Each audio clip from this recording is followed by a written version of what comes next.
All right, my friends, it's Kate here with Mama's Making Commas, and I've got a special guest to relaunch this series, Kimberly Jarman. She is a mental performance coach, and I'm super excited for you to hear her story. We've been laughing here before we've hit record, and I've got some great visualizations running in my head. So gear up for this conversation of how she left what most people would say is like maybe a dream job but turned into her own boss. So, Kimberly, maybe just tell us a little bit about you as a person and where you're from, and then we'll get into your story. Yeah, thanks, Kate. I'm so excited to be here, and we've been having good discussions. So yeah, I'm a mental performance coach. I'm from Oklahoma. It's where I was born and raised, and then I married a college football coach and moved around the country and came back. So when I graduated grad school, my master's is in counseling. I went into higher ed because it made most sense being married to him. And so I was in higher ed for almost 10 years doing academic coaching and advising for students. I did not love it at all. I'm not a great employee, but I didn't I'm know a back then, terrible right? employee. Do what? I'm a terrible employee too. I like Yeah. to say some of us mompreneurs listening to the show, we are unemployable. So if you Yes. agree with that, you're going to want to keep listening. So what was the moment where you said it was almost 10 years? So what was like the signs or the nudges that was like, Kimberly, what are you doing? Why are you still here? And then maybe why, like what was the moment that you were just like, I'm done. That's a good one. Um, I think I knew year two in higher ed that I was like, dude, this is like not for me. Like, I'm just super bored. And I would like spend my time like looking for different careers online. So I love they know they were paying me for that. And in higher ed, they have career counseling. So I would like sneak off and go into career counseling and be like, yeah, I need help finding a different career. Like, this isn't for me. Um, so I was for a long time, like I was unhappy. Like Like I 7 felt like, years. Unhappy. yeah, Let's just make sure that's very clear. For yes, 7 years, they were paying you to find another job. Okay. yes. All But I right. was too scared, right? Like benefits are amazing in higher ed, right? Like, and I was just too scared to like leave. And I didn't know any women that like had started their own business. And I didn't know at that point my identity. I just was trained to be an employee. So I just didn't know that like I could be my own boss. I just didn't have the confidence. So it was like, I don't know what to do. So I was looking to be an employee somewhere else. And nothing was in line with who I am in terms of purpose. And so I just kind of kept suffering and suffering and suffering and getting more and more miserable. That's like my pattern. And then I left my husband, moved to Oklahoma, went back into higher ed, which I did not want to do. Like my dream was to own a CrossFit gym. Like that was the dream, right? Polar opposite. Yeah. Just in case I And was wondering. yes. But I was just too scared. So I went back into higher ed and I had this awful boss that I reported to HR and they like suspended her and they told us like to promise us like because there was only two employees, me and another dude. Like we were her only employees. And so they suspended her and they're like, she's not coming back for a while. Well, 2 weeks later, the woman rolls back in the office. And I go to HR and they're like, oh, just don't talk to her. Okay. Like we work in like her office is right next door to ours. Okay. And she's my boss. Like I gotta have to Yeah. talk to her. Yeah. Okay. Yeah. And so I looked next to my coworker one day. I think she'd been there, like she came back, she'd been there for a week. And I looked at him and I was like, hey, just quit. You want to go do trucking? Just go do it. And like he took me on my word. And like he gets his box and he starts like packing it up. And this is like 9:30 in the morning. And I'm like, uh, oh no, like I'm gonna be left here with her by myself. And like I think it was that amount of fear in that moment that like moved me to go get my own box. And then like I started packing my stuff. And then like we take shifts of like being lookout and the other would go put their box in the car and get our stuff. And then I sat down and I typed up our letter of resignations. I marched it up to HR. I was like, here's our computers, here's our letters of resignation. We're gone. And by 10 a.m., we got in our cars and we left. And I don't know at what point during the day they told her that her only two employees had quit. Okay, so this is why I was chuckling before we started because I just envisioned like my kids playing Mario Kart and you two spinning out of the parking lot, making donuts in this like streaking your car fast, don't look back, just go. And so really burning a bridge that abruptly, Yeah. because that's huge. Like sometimes people have a strategy, they are methodical, they've planned out their exit strategy, they've got a backup plan, they've got income streams coming in. You did not. No. You just, I'm done.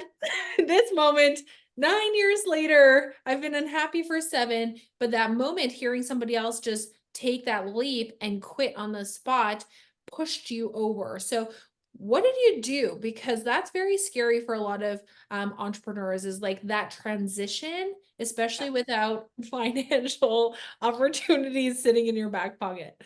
Yeah, and I mean, like, I burned that bridge, right? Like, you don't quit a job like that. So I knew I couldn't go back into higher ed because I'm not going to get a good recommendation at that point.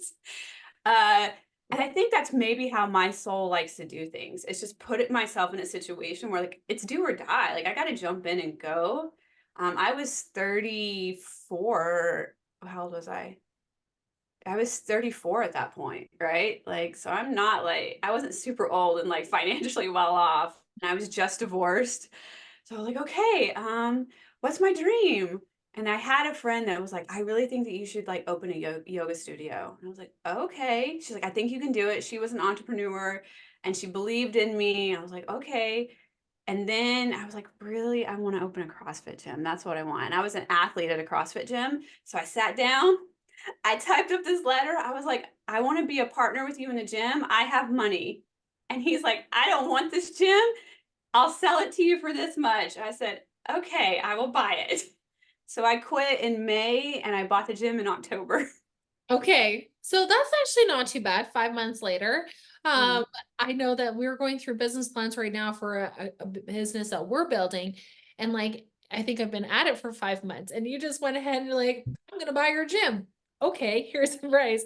So now going from a gym owner to Yeah. a mental performance coach, tell us that journey, because I'm sure there's a good story in there too.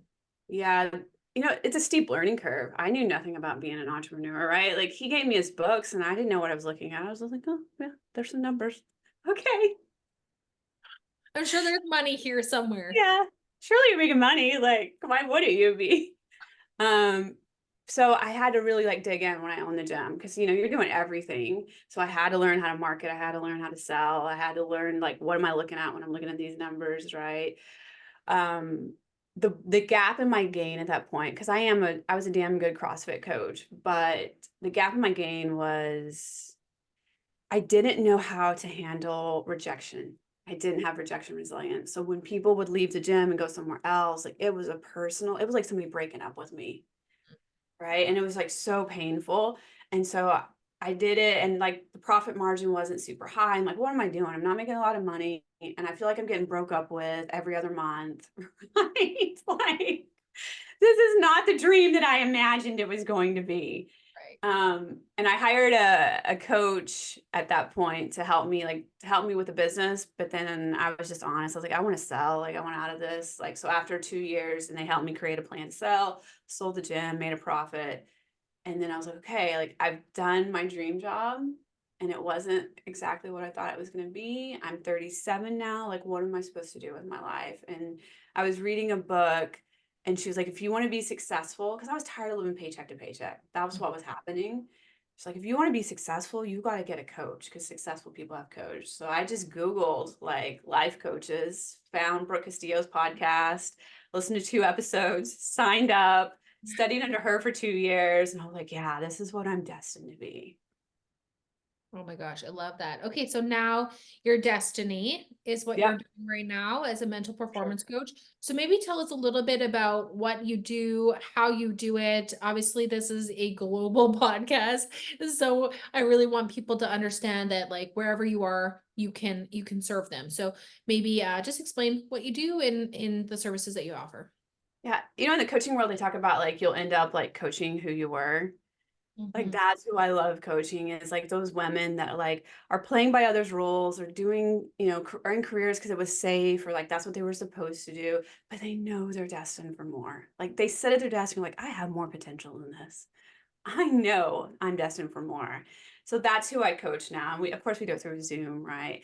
But because my background is in counseling and I had a rough like mental health journey before I found coaching, um, I use a lot of the neuroscience because we're all busy and I don't want to wait to fulfill my destiny when I'm 60. Like, let's hack this.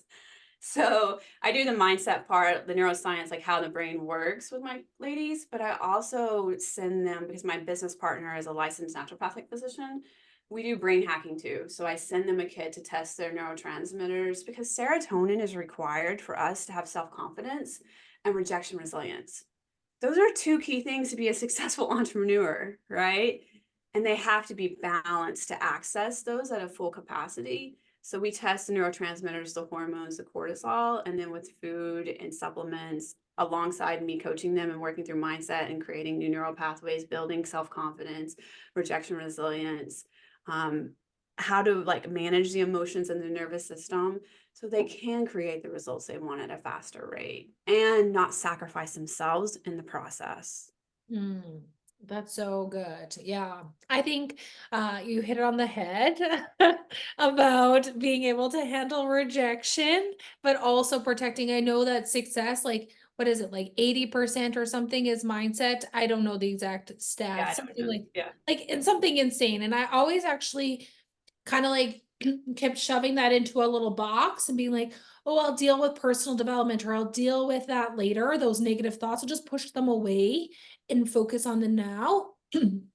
But I've been on this own journey as well, like just journaling, manifesting, like what is it that you truly want? What is it truly that you're working towards? And how would it feel, right? Because you got your dream job, but it wasn't exactly how you thought it would be. And it didn't make you feel the way you thought it would make you feel, right? And so it's good to, be able to assess that and pivot like you did, and get help that you did as well. And so I really love that you not only talk the talk, but you've walked it. You've shown that path.